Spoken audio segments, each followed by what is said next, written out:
London? Pretty good. I went for fairly rampant walkies this morning by my standards, back to my very old self. I haven't done that for ages. Cool. Loving it in real life. In real life, indeed. Have you repaired bridges with what's he called, Blagger Dave's sister? Not really. I mean, you know, there's messages, but I think the thing is that I think is it archetypes? You know, once someone's got something in their head, it's, as you told me before, once someone's been convinced of something, it's hard to unconvince them because it involves them having to accept maybe something is different to how they originally perceived. I like the way Keynes put it. Whilst it is easy to bamboozle, it is the de-bamboozling that is much more difficult. Yeah, or Mark Twain. I love it. He said something similar, didn't he? That's easier to convince a man than to convince a man he's been conned. Right. Yeah, but yeah, there we are. I mean, it's at that kind of juncture really where people are holding on to or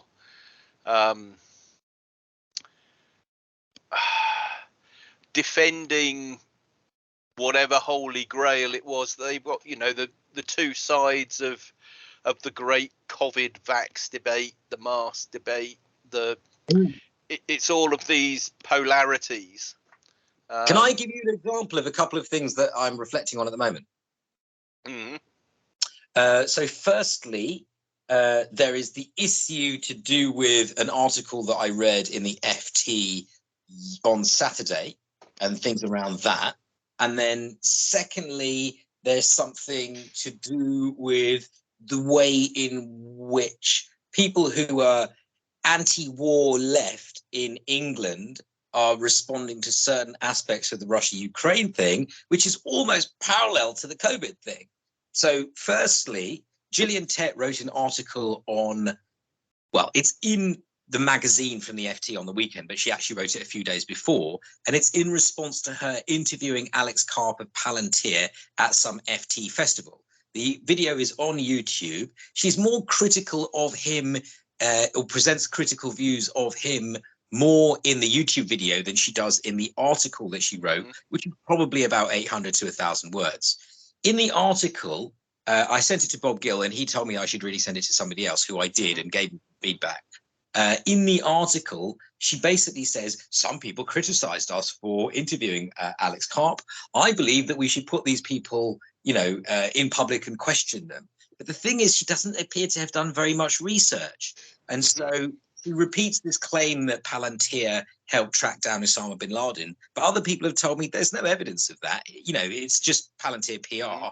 But really, the ultimate question when it comes to privatization of data services in the NHS and takeover by US corporations, she just says, what's the alternative? So that's actually what she said. You know, really? He's very clever. What's the alternative? I don't understand this stuff. He says he does. He doesn't sell the data. So she doesn't talk about any of the legal cases that have come up and the resistance, anything like that. Everything that, you know, and then at the end she says, presumably the NHS don't want the information to go missing. But that's, you know, all of these different things where these sentences have got meaning in them, and her assumptions, as you say, about David and the boundary conditions and stuff like that, you can see where they are. You can see the limits of her psychology in that. So I've contacted a couple of other people to ask what they think and things like that. And I'm going to try and do something about that. Serco, the head of Serco, quit today. Yeah, Rupert Soames, he had a good innings, 8 years, blah, blah, blah. So but that's kind of interesting because it is about how, for example, Palantir CIA started it, and it's got most of its money from government contracts and things like that. So that's that.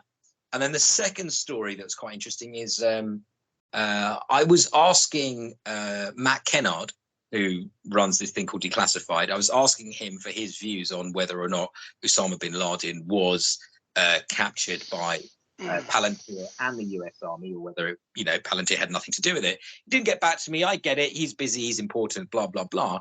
But then I saw that he put up a quote tweet where he said some good news from Ukraine. And it was basically just saying that I think it was basically saying that Ukraine, Zelensky has been recovering some land and things like that. But it just seemed a bit strange to me because it all seemed very bellicose and falling into, when you talk about the left, right, or the puppetry, I mean, to me, the whole thing is this massive fiasco. And I just thought, hey, hold on a second. You're supposed to be part of the anti-war movement, and you're saying good news from Ukraine. I just thought it was a bit strange that he seems to be falling into this idea that Putin is bad and Zelensky is good, which to me is actually, it's all just an excuse to sell weapons. Yeah. Well, there's a lot in that lot, isn't there? I mean, the Palantir and the National Health. Don't forget your old friend Ali Parser and Babylon Health. And Davos in the desert. Yeah, Butchers Without Borders. So, Gillian Tett, I mean, obviously she's the water carrier for the banks. I mean, she's, she edited the, yes, she is. She was an editor for the FT in New York, wasn't she, for a while? Yeah, she's on the board. She's on the board. Yeah, so she's there's an interview or a panel discussion just post-Brexit, and she's on the same panel as Lord King at the New York University, I think it was. Okay. And the limits of the thinking of a classical economist, which, left or right, they're all classical economists, are founded in the Chicago School of Economics and basically the Rockefeller worldview, which is also the JP Morgan worldview, that competition is a sin. When it comes to having a decent, profitable monopoly. And that's the continuation we're on. Now, where Palantir fit in, I think the Julian Assange book, when Google met WikiLeaks, there's a whole ton of stuff in that, and they all interlink. And Cambridge Analytica. So don't forget your man, Alex Nix. Alex Nix at Cambridge Analytica, who are all part of the same thing. And I think Cambridge Analytica, I think, were funded by the Mercers, and the Mercers, the Koch brothers, the kind of the libertarian side of the US politics, in which Steve Bannon is and all the rest of it. Who are they? What are they? Okay, so I'm getting to my point now. There's a really good video which I put a link on yesterday because John blogged about we need to talk about the banks. And if we're talking about Palantir, we are talking about the banks. You can't talk about Palantir without talking about Alibaba, which is the investment management software of BlackRock. Okay, and you also can't talk about all of this stuff without taking in Roshana Zuboff's book, Surveillance Capitalism. Okay, and the link of it all is Aadhaar. And what we talked about Aadhaar, and you sent me a link to a brilliant documentary where they actually interview a computer scientist, an Indian computer scientist, and he says, well, actually biometric ID is not really suitable for distribution systems. You don't need it. It's much more relevant for surveillance systems, criminal type stuff, and all of that stuff, starting with Palantir, fits into a subset of the military-industrial complex. So the analysis of this, which I like better than anything else that I've read, is Michael Hudson's, where he calls it the fire sector, the military-industrial complex. So fire is finance, insurance, real estate. Military-industrial complex is what it is, and he has another one, but they're all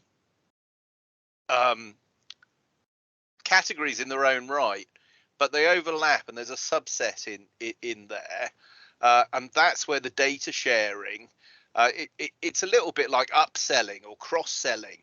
You know, if you're a marketing person, what it is getting the maximum bang for your buck. And so the idea of monetizing the national health, monetizing the commons or whatever, that's a really old idea. And so this this 1 hour video I watched yesterday called The Miseducation of Alexander Hamilton.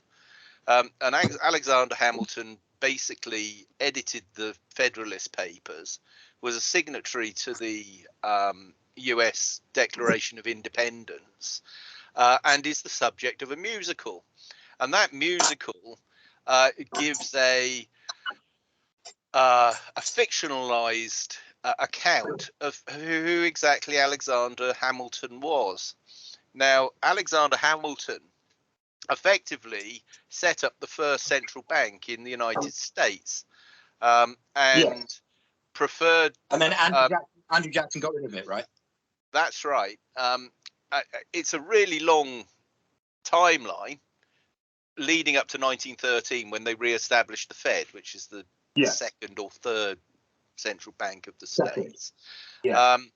And what's interesting, so there are two schools of thought. You know, you've got Democrats and Republicans. It used to be Hamiltonians and Jeffersonians, right? And this analysis of American politics and the American way of economics, which is this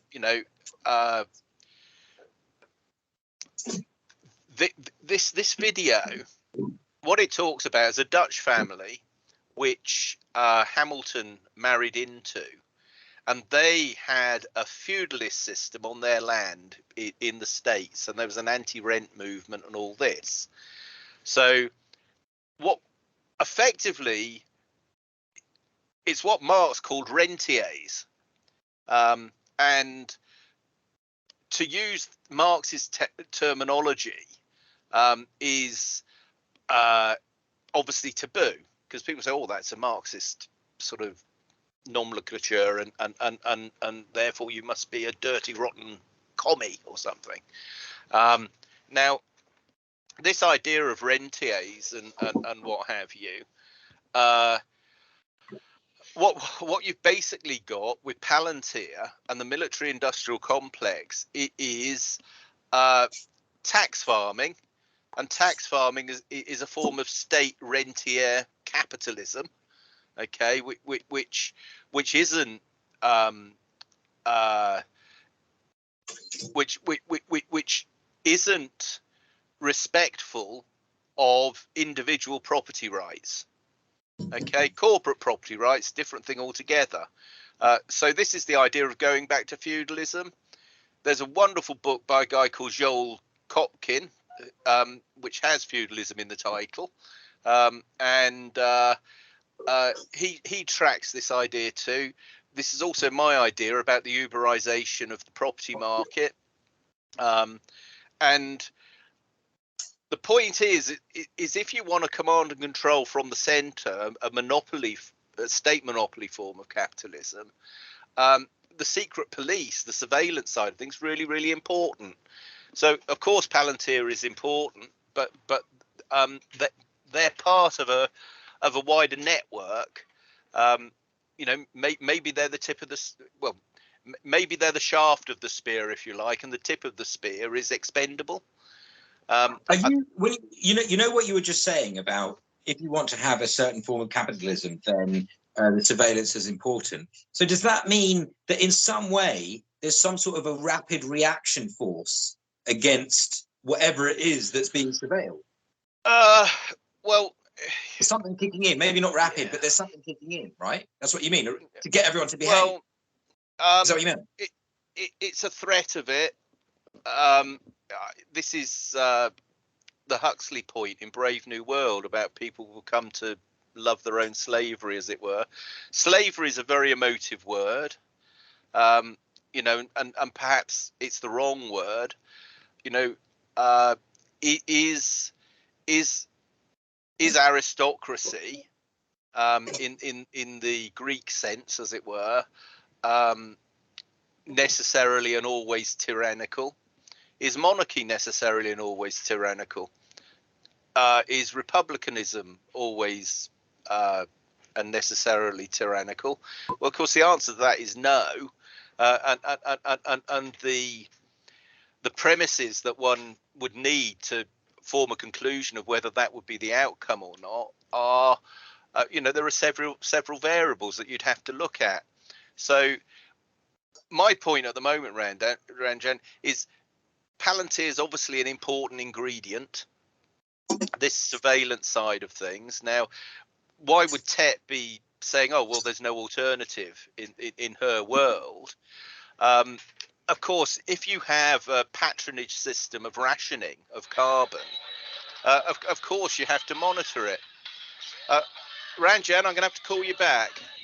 Okay. I'll call you back.